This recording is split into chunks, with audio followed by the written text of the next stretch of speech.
pro podcaster. Not You really. are. I don't know about that. Hey, everybody, this is Lorri Lown. What a treat. I get to sit down with our fit specialist. Lorri is in California and I'm here in Vermont, but it's like we've known each other forever. We've just been on the call for 2-3 minutes. I'm like, I got to hit record. This is awesome. So I'm thanks for happy to be joining here me. today, Greg. Thank you. I'm excited to Yeah, chat thanks. bike fit and all Yeah, of things. course. And whatever Yeah. else we get into, huh? Well, so I listened to your other podcast. You posted, I don't know what, a couple months ago, you did a podcast with, was that a Peloton related podcast? I don't know even what There have that been a was, but I few listened to it. recently. Yeah, I was on the Clip Out with Crystal O'Keefe Okay. and Tom O'Keefe, which is a Peloton related podcast, and it was fabulous. It was a I great experience. think that's the one I listened to. And you gave a great, like, your background, how you got into Yeah. cycling and totally changed careers and Yeah. ultimately got into bike fit with Team Wilper. So I'm going to put a link to that one. If you give me that link, I will share that and everything. Yeah. I encourage everybody to listen to that. I love hearing all the stories of the athletes and especially the coaches. Like, how did you get Yeah. here? Yeah. Um, I often wonder how I got here. And I do was, you want to sum it up real quick though? Give me the sure, 30-second version sure. of how you got here. Oh, yeah, just like Peloton, the 30-second. I was a non-athlete, was a musician, and started riding a bike when I moved to California and fell in love. And it was the first athletic thing in my life that I was good at, and decided when I had the opportunity to change careers in the early 2000s that I wanted to share that with other people. There's the short version. That's amazing, right? Yeah. That's awesome. And yeah, got way into detail of every step of the way. So I encourage everybody to put that. But I want to talk about fit in particular. And Yeah. I've done 3 fits cycling career, coaching career. You have to really specialize in it, and it's a You do. practice. And I think you have to do it every day to be good at it. So I would not I feel agree. confident fitting anybody, even though I talk about cycling and training and the energy systems and putting together plans and the mental component and just all of the other stuff. But I am lost when it comes to fit. Yeah. Just let it go. I rely on somebody like you. Well, and it's interesting because I think it's obviously a very technical aspect of the sport, and but there's also an art piece of it, and that's where you said practicing, and I think that's really important. When we learn about fit, we learn about biomechanics and basically fulcrums and levers. How can we produce force and not create injury and still be comfortable and be effective? And that's a huge part of it. And AI can do that for us, but humans aren't perfect, right? So we know that we all have these interesting and unique anomalies in our body. We may have a discrepancy in strength or flexibility on one side or another. We may have a leg length discrepancy, an arm length discrepancy, functional differences. And that's where I think the art piece comes in. So I'm asked often about AI bike fit at this point, the computer generated bike fit. And I think that's where the limitation is the computer, at least at this point, is not trained to think through the personal aspects of bike fit, which are very different for each person. So Oh, I'm so glad you brought that up. I didn't even think about that. There's yeah. an AI Oh, bike fit. there is. Man, what There is going on? is. And Uh, surprisingly enough, there are coaching companies that promote that as well. And I think if you're looking at someone who's never been fit and we want to just get kind of the basic framework done, I think AI can work for that, definitely. But then when we look at the real individualized aspects of fit, that's something that I think a human needs to be involved in as well. And it's not just the human as a fitter. I think there's a lot of interaction in the fit process. I need to be able to listen to you and you tell me what works and what doesn't work. I can see so many things, and technology can show me things. We have pressure mapping systems and laser systems and motion capture, but when it comes down to it, we're humans. that's that's awesome. I'm so glad you said that because as a personal trainer in one-on-one personal training, like you get to know the person, Mm-hmm. and if they're doing an exercise, there's like a million different ways just to adjust them so that something doesn't hurt. So quirks and little Yeah. things that are annoying about their posture or little pain. It hurts Mm-hmm. when I do that. Well, move your arms this much, and it's fixed, or tighten your abs Yeah. and push your hips back. Just, that was, I made a living doing that, but on the bike, it's still, and this is what I do, it's still kind of foreign to me. So Yeah. I don't think I've practiced or have definitely I definitely don't have the experience, but even from being on the bike, it would be hard for me to Yeah. do without looking at other people. What you've learned over the Right. years And I must think it be takes great. thousands and thousands of hours to be proficient. And it is very interesting that there is a lot of technology on the market for bike fit. And a lot of times folks will say, oh, do you do XYZ? Of which I've been trained in pretty much every technology, and I choose to use some and I choose not to use others. At the end of the day, technology can make a bad fitter really bad, I think. It's a marketing tool in many ways. And I think also it can help you get that last maybe 1% out, which can be really, really important for elite athletes, not as important for other athletes. But I think something that you said I want to circle back on was really important, which is about pain.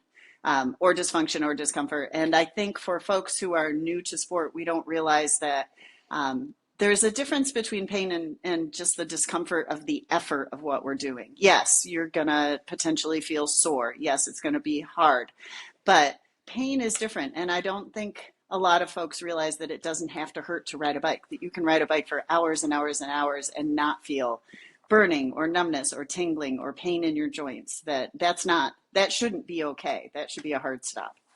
Or a cumulative pain, like my hip Right.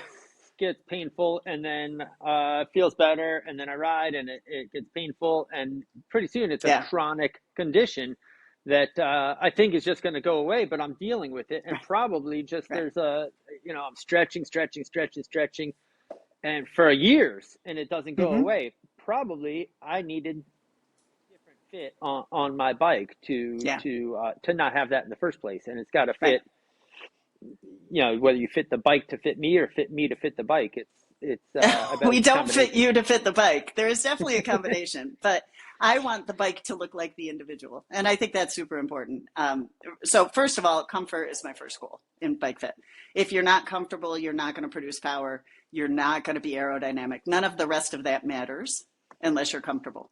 And I definitely don't try to constrain the body into a bike. I want to adjust the bike to fit the body. Over time, we can adjust the body, as you know, as a trainer.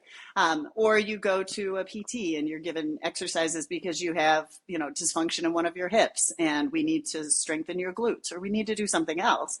But I'm not going to fit someone to look like a magazine photo, a pro, an Instagram post. I'm going to fit the bike to look like you and your body, which is different than someone else's body. That's awesome. So that's what I was getting at, is you have years and years of experience and can look at a person and get to know them and Yeah, decide how the bike is supposed to be set up for a pain-free fit yeah, first. Pain-free is what we're looking for first. yeah. Uh, what are some of the, like, if I wanted to set a bike up myself, I just got this Peloton back here and I'm going to start cycling there. Do I look for a weight distribution? Do I want a lot of weight on the pedals, the handlebars, the saddle? Like how would I even start? Yeah, none of those actually. Where do I want my weight? And we have 3 contact points, but contact doesn't necessarily mean weight bearing. I like to explain cycling very similar to doing a squat. So I squat, my weight is on my legs. It's not necessarily on my feet. It's definitely not on my saddle. It's not on my hands. They're contact points and balance points. And in outdoor bikes, that varies a little bit, right? But the weight is primarily on my legs. And when my legs are strong, then the bike feels good. So this is the challenge with new riders. And I see this a lot in the Peloton world. If you're on Facebook at all, which I know we all are, you'll see comments all the time about replacing the saddle on the Peloton bike because it is a torture device.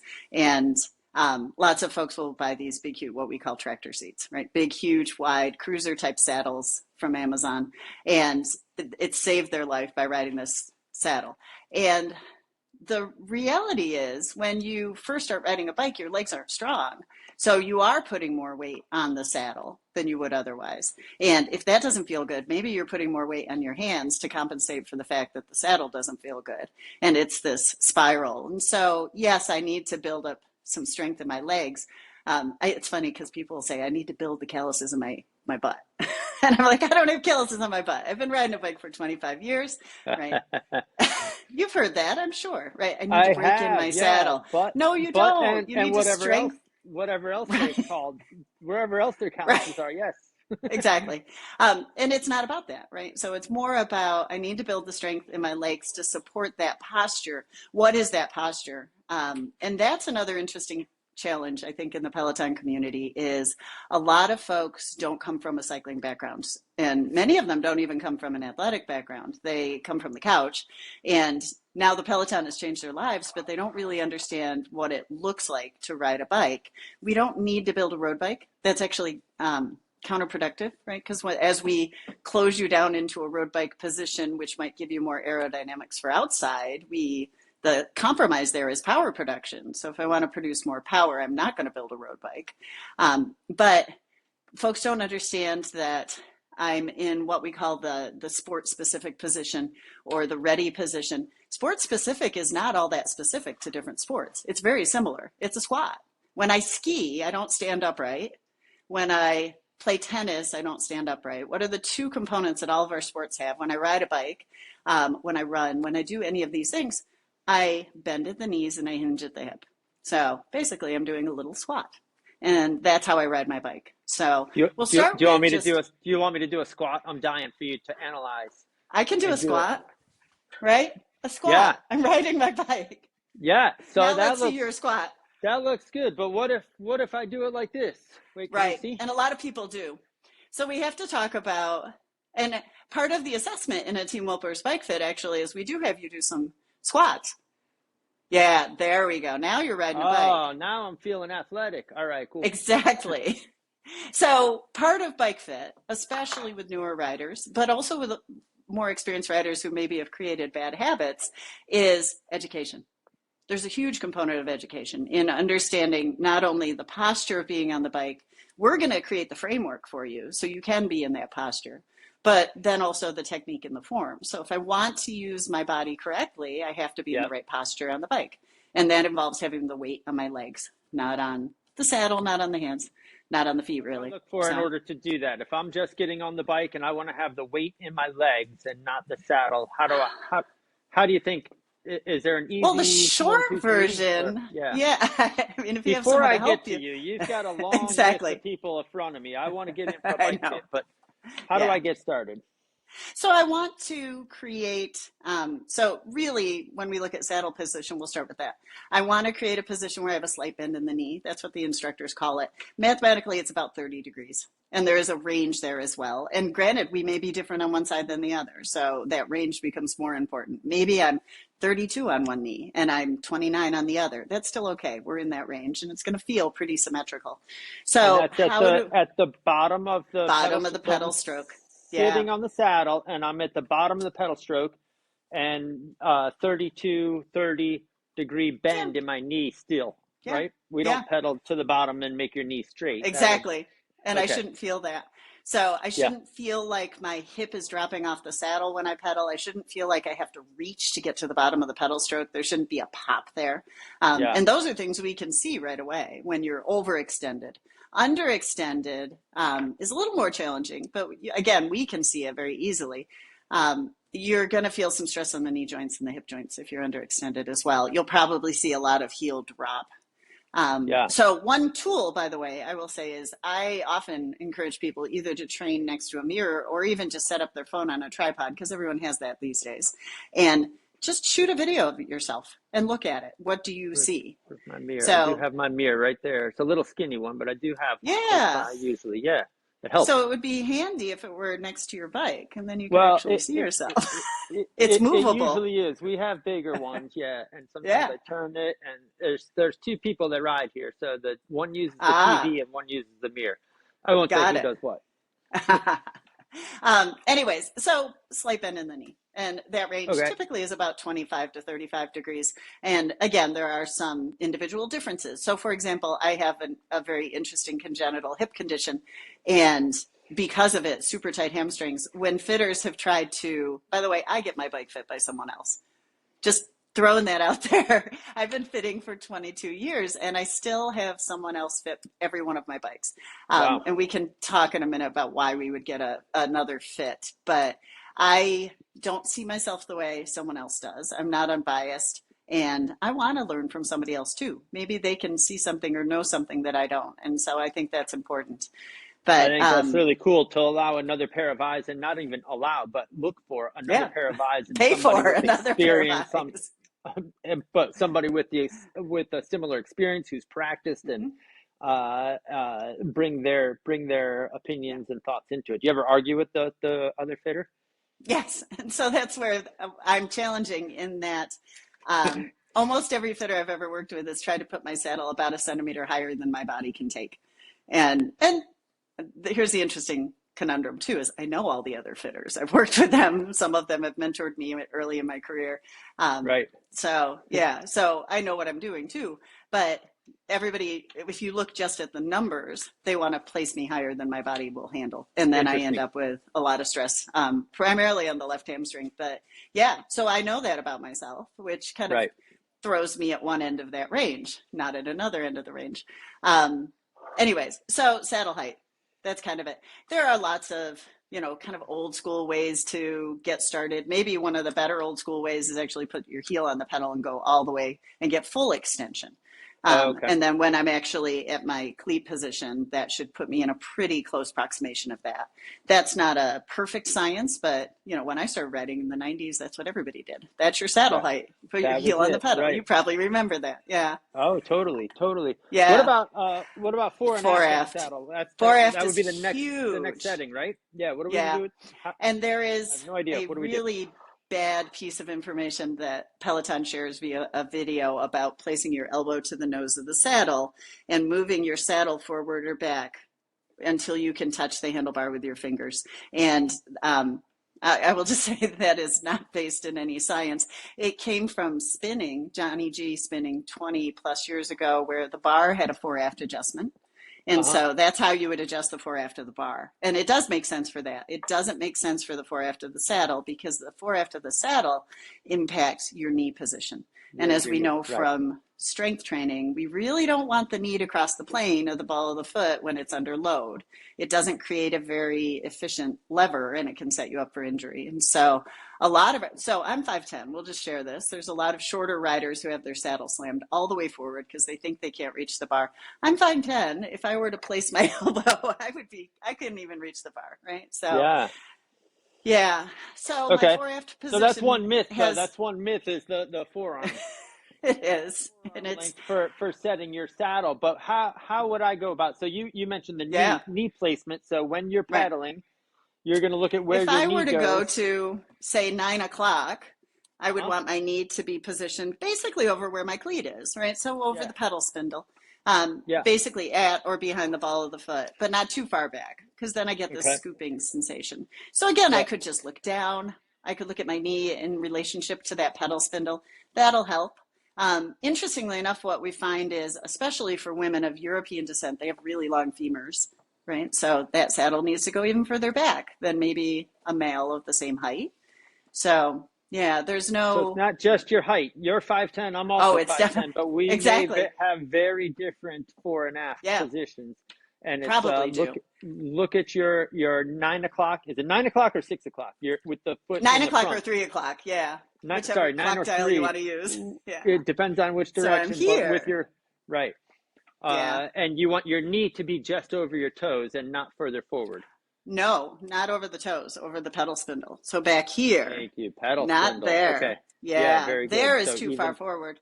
yeah. And the other myth I hear a lot on Facebook is you want your knee over the heel, basically, the ankle. And I'm like, oh, because it's all, so this is mechanics, right? So I create a fulcrum with my Yep. cleat position. And if my Yep. cleat is too far forward, which when I first started fitting 20 years ago, um, our cleats were all the way forward. We rode like this. Yikes. It was not uncommon. We've moved them further and further back. So here's my Yes. fulcrum, allows me to drop my heel when I pedal. I can engage the posterior chain. And then I have three levers. So the foot, the lower leg, the upper leg. And if that knee is not in the right place, the lower leg and the foot don't matter anymore. It's like you broke the connection between the glutes. and the quads So, and the foot. so not only is it not efficient, but it's creating an imbalance. No, Yeah. you're not working the muscles evenly the way Right. they should be, and over time could Yeah. turn your glutes off if they're not being Oh, yeah. engaged Yeah. and cause all kinds of hip pain like I had for years Yeah, that absolutely. I mentioned And before. not to mention knee injury, right? So we know that continued stress on the knee when it's in the wrong position is going to cause potential injury. So, yeah, we have to be careful Right. there. So you That's a want your hard muscles. one. And a lot of folks just focus on the height of the saddle. That's all they think Right. about. And it's like, foreaft is probably equally, if not more important. So, I would yeah. say so. Yeah, for sure. So, okay. So you have the saddle, you set the height, you set the fore and aft based on the spindle, which Hmm. is the center. That's where your cleat attaches to the spindle of the pedal. Yeah. So this Right. is called the spindle. Yeah, So the pedal spindle right here. yep. Yeah. All right. Um, Uh, And what that allows you to do, and a lot of riders think, oh, I can't reach the bar now. And we've talked about this, and I know you and Brian talked about this as well, is then it allows me to get into that hinged position, right? So as we were talking about doing our squat, now I yep. can hinge. I'm actually closer to my handlebar than when I'm right next to it and I'm just like moving my feet. So, which is not how we ride bikes. We don't do this. We want to use the Yeah. whole. It's kind of, Yeah. I'll use an analogy often about how we extend our leg fully. If I were to throw a ball, I wouldn't use my wrist. That wouldn't be very effective. I would wind up, I would turn my torso, I would extend my arm, and I would follow through. And a lot of folks understand the follow through. The instructors will talk about pulling back and pulling up and that part of the pedal stroke and basically unweighting the pedal. What they don't talk about a lot is that drive forward. And again, as we go over the top of the pedal stroke, allowing my heel to drive down, which is going to allow me to complete that pedal stroke and really just activate all the muscles, put muscle tension on the posterior chain, if you will. I love it. What's the posterior chain? What all does that include? Gluteus beauteus, right? My favorite muscle group. Um, Glutes and hamstrings primarily, but you Mm-hmm. know, the lower Yeah. leg as well. The lower leg is not really power producing on a bike. Its purpose is circulating blood back, or yeah, blood back to the internal organs, right, to the lungs and the heart, and stabilizing more than anything else. But Stabilizing. Yep. yeah, so Yep. if I'm doing a lot of toe down pedaling, I'm engaging those little tiny lower leg muscles that don't really produce power. I want to move that up the chain. I want to get to Yep. the big muscles. And we are predominantly quad dominant in cycling. People are always like, "Oh, I can't feel my glutes." Well, your glutes don't produce as much force as your quads in cycling. I took 4 years of running and not riding a lot, and every time I got on the bike, what did I feel? Of course, my quads, because Yeah. they were gone. Yeah. I was Yeah. running No, now, you're not gonna but my feel hamstrings, you're not gonna feel your glutes when right, they're engaged in pedaling. They're just back there right, working if right. you're set And, up properly. exactly. And really, the purpose is taking the weight off the other pedal so the other pedal can produce more force, basically, Right. right? So I can push down easier with the quads. So, but That's then awesome. bar height matters too. And this is I one of was just my, gonna go there. I want to talk about so much, but yes, let's move on to bar yeah, height. Like, how do I do the handlebars? that's the easy part, in my opinion. I can start with a bar that's about 2 to 3 inches higher than my saddle on the Just straight Peloton. up. Even Yep. for me, you got as soon as we got on the call, you said I have gorilla arms from the I picture know. with Brian yesterday. So Brian Hammond, another fit guy, I actually went riding with him in person yesterday, and Yes. had to ask him. I was like, "Well, how does my fit look? I didn't come here just to ride with you." No, I did. Yeah. He said, it looked pretty good. I don't know if he was holding back or what. We were No. kind of like secret competition. So, Yeah. So, yes. And what's interesting about the bar, people complain often that the Peloton bar doesn't move forward and back. And I think honestly it can't because of all the electronics. I mean, yeah. I think that Oh. is the real reason. Because now you've got this monitor, you've got all the cables, it's complex. And so the bar But doesn't are there move, enough but you places do like have exactly. Your reach adjustment is your body. Yeah. So I can change where I place my hands on the bar. I can change my torso position. So if I have gorilla arms like Greg Waggoner, I can reach further forward. If I have T-Rex arms like Lorri, I can keep my hands closer to me. So that's our reach adjustment. Once we can educate people about that then all of a sudden magically they can reach the bar no matter where we put them. So typically I'll start with the bar 2 to 3 inches higher than the saddle. There are some limitations that some people have, and that's usually at the hip. So I'm looking at two things here, hip angle and shoulder angle. When I look at the shoulder angle, I'm looking for about 90 degrees. So between the arm and the torso, that puts you in neutral spine, makes it easy to engage your core, produce power, breathe, all those things that are important to riding a bike. Hip angle's the hard one. So with the hip angle, some people have limitations. I have one. I mentioned it earlier, my hamstrings. Some people have super tight hamstrings, high insertion point that can make it a little harder to get into that tilted position where I'm hinging at the hip. Maybe it's my body composition. So maybe I have a big belly. I fit a whole bunch of pregnant women. It's kind of fun. And then I refit them when they're done. Their bars come way down, right? So if my body is in the way of me pedaling, and this can happen especially with shorter riders because their knees come up a lot higher because of the length of the crank arm. This is getting kind of technical, isn't it? Anyways, crank arm is long. I'll ask about the crank arm length and everything because the bike comes in one size, right? One it size does. For the crank arm. What about short people? I think somebody even posted, what if you're 5'2"? Is that the right crank arm for them? Well, and I would say 5'2" isn't short compared to some of the people we've seen who are like leg 4.5 feet tall. Femur, length of the femur. Yeah. So crank length, yes, is a limiter, I think. And what we look for there is typically I don't want to come above, like parallel to the floor with my femur, the leg in the upper bone. And if I do, then it starts to close the hip down too much. There is an adapter. Well, there's a few adapters on the market that will allow you to run a shorter crank length, which I've recommended for a few people over the years. Just because you don't really have the ability to change the crank on a stationary bike like this the way we would with an outdoor bike. If I had an outdoor bike and the crank was not proportionate to the rider's size, it's an easy swap. We just get a new crank set. And, well, maybe not that easy, but it's a possible swap. But on the Peloton, it's not. Still. I know. Yeah, but when you look at the investment in a fit, in the initial setup of a fit, something like crank isn't probably going to change over time. There are other things that might. But I would say you've made this investment in we'll just say an outdoor bicycle for thousands of dollars, and it's going to last you many, many, many years. And then when you look at, okay, maybe I make this change and it's going to cost me $400 or $500 to get a new bottom bracket or a new crankset or whatever, I would say that's worth it. You know, fitters always jokingly say, oh, it's cheaper than a physical therapy appointment or a knee surgery or whatever. That is true. But it's if you think of something as a long-term investment, not necessarily just this sunk cost right now. Amortize it over the life. Matt would be proud of this conversation, right? Let's amortize this over the life of the bike.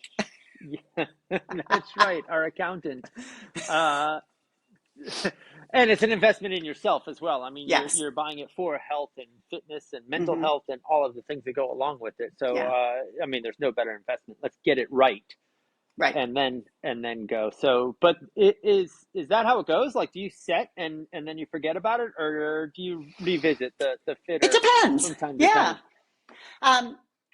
It definitely is not set it and forget it. And again, this is something you hear on Facebook a lot, which is, oh, I had a fit 20 years ago. I'm like, no, you were totally different. So why do I get a new fit?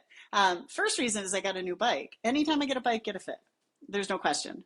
Even if you think, oh, I can transfer my fit from another bike geometry, especially outdoor bike geometry, has changed significantly. Like, I'm guessing your gravel bike, how old is it? Just 1 year. Oh, okay. I was thinking it was a little older because it looks long. We used to build bikes that were really long, right? And you were stretched out like Superman. We've changed significantly how we build bikes now. Probably just ride the stem that came with it, and out of laziness, I ride that bike pain free, and so I'm happy. If anything were to bother me, I would start fooling around with it, or get a hold of you or Brian and really have it looked at. Yeah, for sure. So new bike is one reason.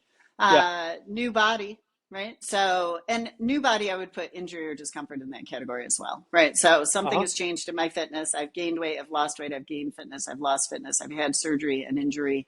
Few birthdays. Any of them. Exactly. Oh, and the birthdays later in our life mean a lot more than the birthdays when we're young. When you're 20, you can get away with a lot. And you might not need to revisit your fit until 10 years later. When you're 40, your body's changing pretty significantly. When you're in your 50s and up, I feel like every day I have a different body. I'm like, who is this today? It's a fight, isn't it? It's a fight. I know. It's funny. So anyways, new bike, new body, new goals.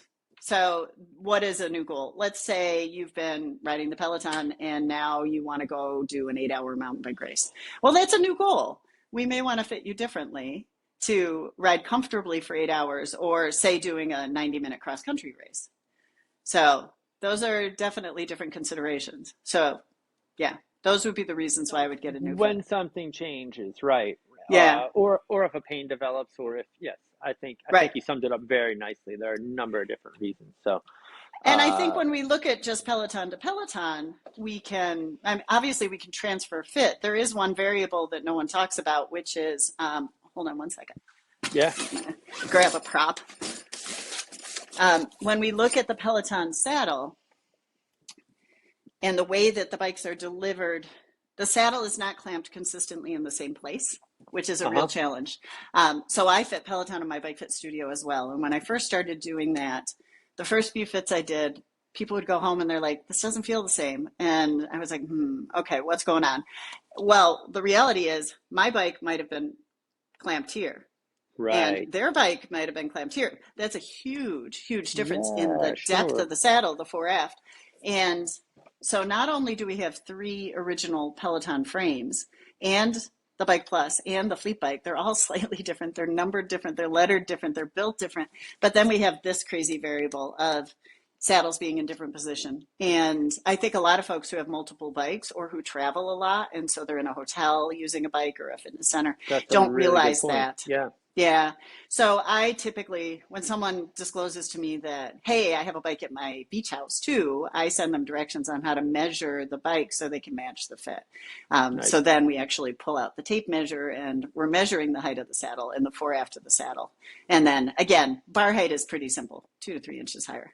But one other thing I want to say about bar height, which I think is important, and again, myth busting a little bit here, people will often say, oh, bar height doesn't matter, put it all the way up, start there, you can work your way down, whatever. Or people will say, hey, I have really bad back pain, low back pain, put the bar all the way up, which is probably the worst thing you can do because that's going to throw some load in the low back. Yeah, It absolutely does matter. It's proportionate to my body size, and outside of limitations, that's the range that I like to see, about 2 to 3 inches. If I have limiters, I might have the bar higher. It really doesn't make sense on an indoor bike to duplicate the fit of your road bike and have your bike really low.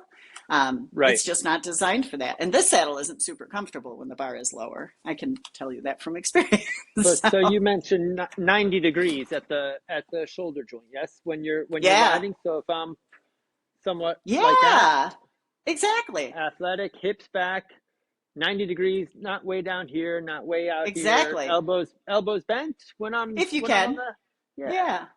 And All one of my right. tips for that is typically if you feel a lot of weight on the hands, which a lot of people do, and I will say the bar on the Peloton is very firm, as you know from riding it.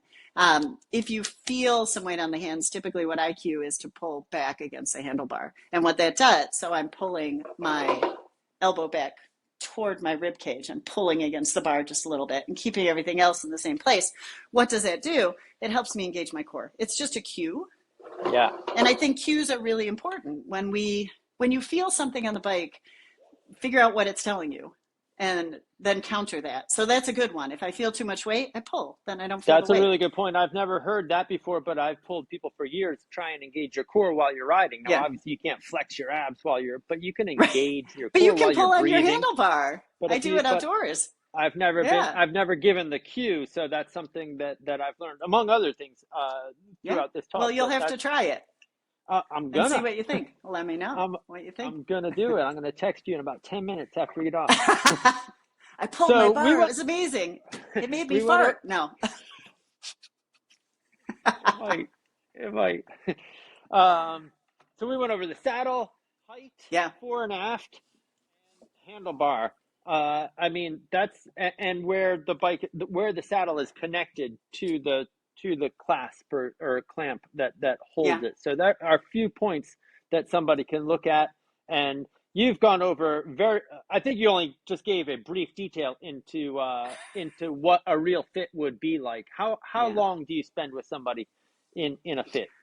I'm chatty. I take an hour most times. They're 45-minute appointments, but there's differences between being in person with somebody and being online with someone. And in a virtual fit, the biggest difference I think is I can't adjust your shoes. I can't touch you. I can't, Right. I easily see all of you all at once. Like I had a client yesterday in my studio where he has a very interesting hip issue and we were trying to figure it out. And you can't see it from the side. You can't see it from the Yeah. front, but when you go to the back side of the body, I can see it. And so that's one of the differences is I When you can, see them walk in the studio, you can yeah, see how they're right. walking, how they're carrying, how they put their things Exactly. down, how they get their keys out of their pocket or their phone, or Yeah.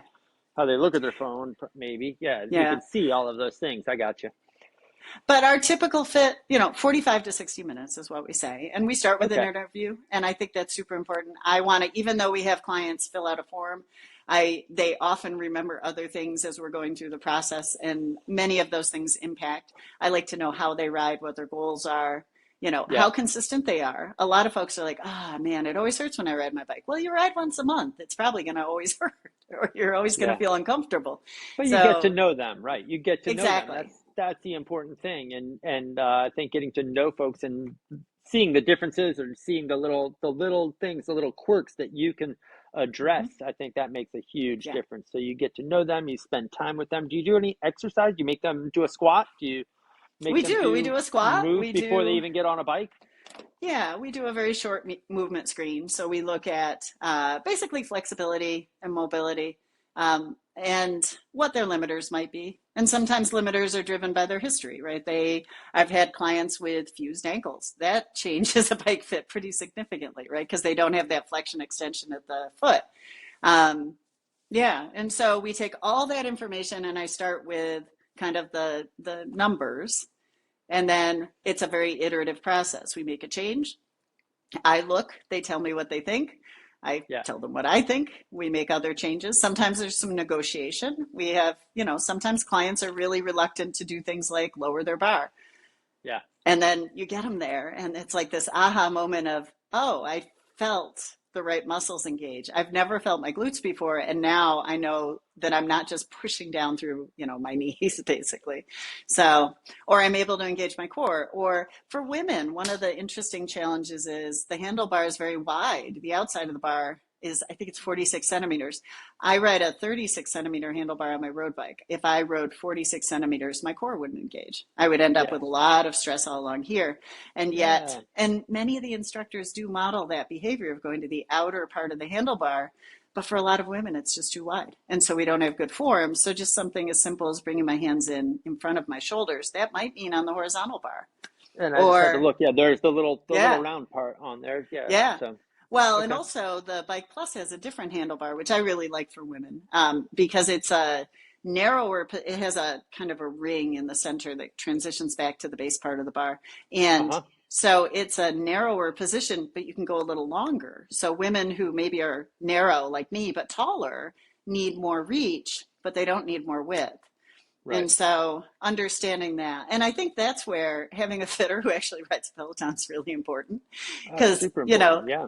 dude, I did 2.5 hours the other day, and I had a lot of time to think in 2.5 hours about what felt good and what didn't feel good. And Uh-huh. um, yeah, and just listening. I think more than anything else, being able to listen while you're fitting someone is really, really, really important. Because no matter how good someone looks, they could be textbook, it might not work for them. And so at the end of the day, the client really is driving their fit. They have to tell me it's great And or it's hopefully not. they've had a little experience. So I think that is kind of the right path is to get on your bike and do the few adjustments that we just talked about Hmm. and get used to it and see what works and what doesn't. Maybe take a stab at it for a Yeah, month or so or until yeah, you feel pain, certainly. But yeah, get some experience and then bring it to the pros. yeah. And but make that appointment soon because how long does it take to get in? It depends. This time of year is a little slower. I would say usually you can get in within 2 to 3 weeks. Okay, that's not bad. Yeah. There Yeah. have been times when we've been booked out about 6 months. When I first Oof, started I working for bet. Matt in 2020, it was a very long wait.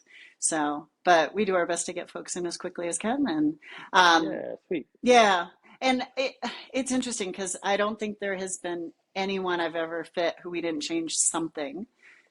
and optimize something. So even if you are, and I've had lots of folks who are like, oh, I was an indoor cycling instructor. I really kind of have a handle on this, or I'm a triathlete. I know exactly, but I thought I'd have you look. And it's like, like I said, I get my bike set. We don't see ourselves quite the I'm way the first we, one. Brian just passed me yesterday. He just did. Nope, you're good. yeah, exactly. And Just the kidding. other thing I'm just kidding to, about that. Just so the viewers know, I'm totally kidding about that. I was not in a professional fit environment. He yeah, that was just his answer. I'm sure he would have yeah. something to change. Yeah.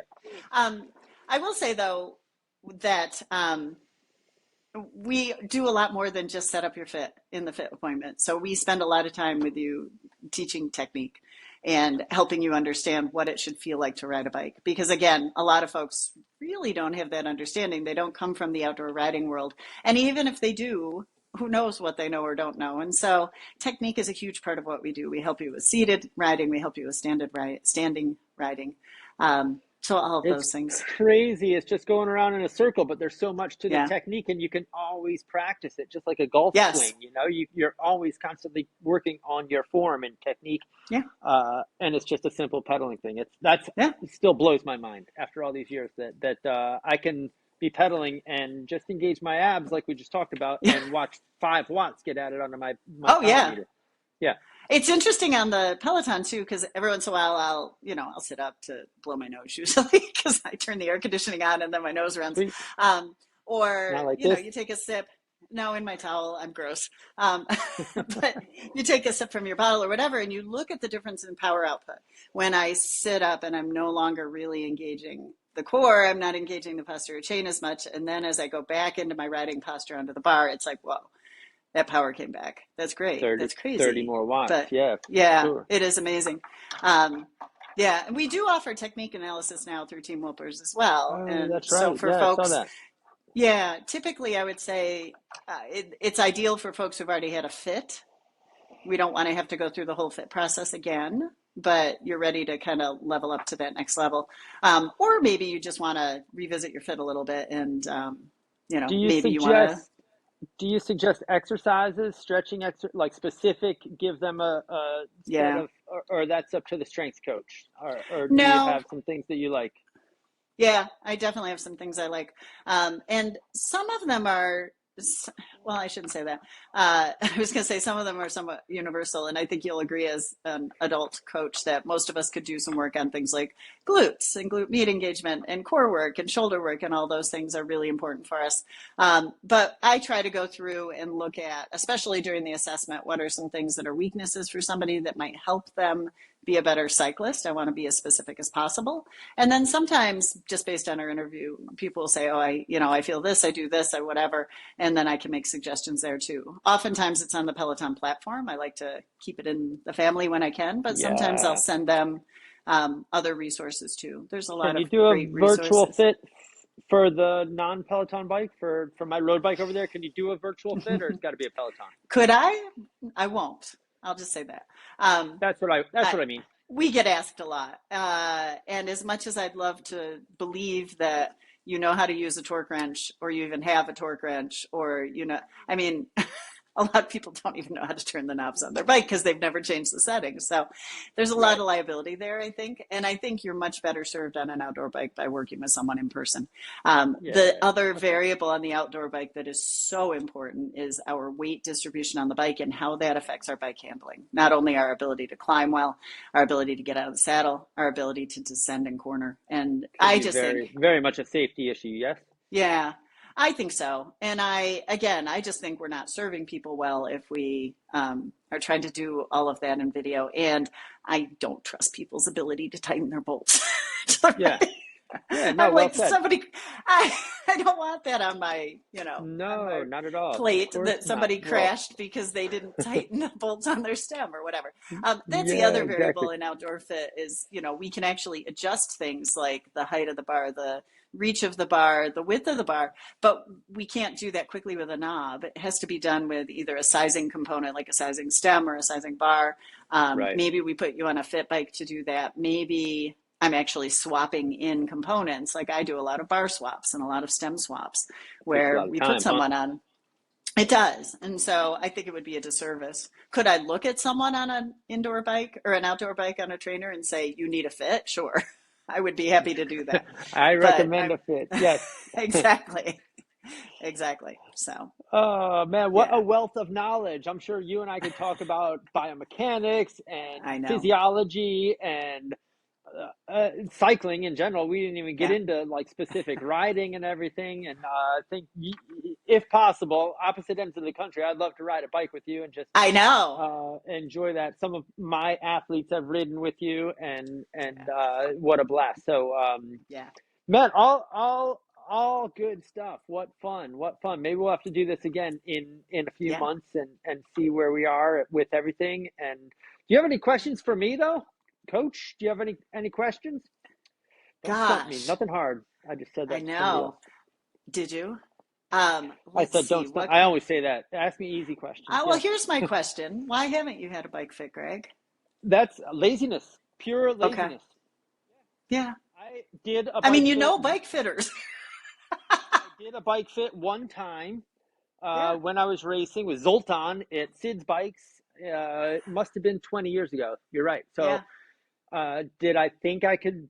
Did I think I could set the bike myself? Yes. Did I think Yeah. I was doing as well as a pro fitter? No, absolutely not. So, Yeah. and I would have my. I think everybody knows I don't. I ride I ride my road bike indoors, and I ride my mountain bike and my gravel bike outdoors. This is my wife's Peloton. If I change her settings, she needs a Yeah. fit.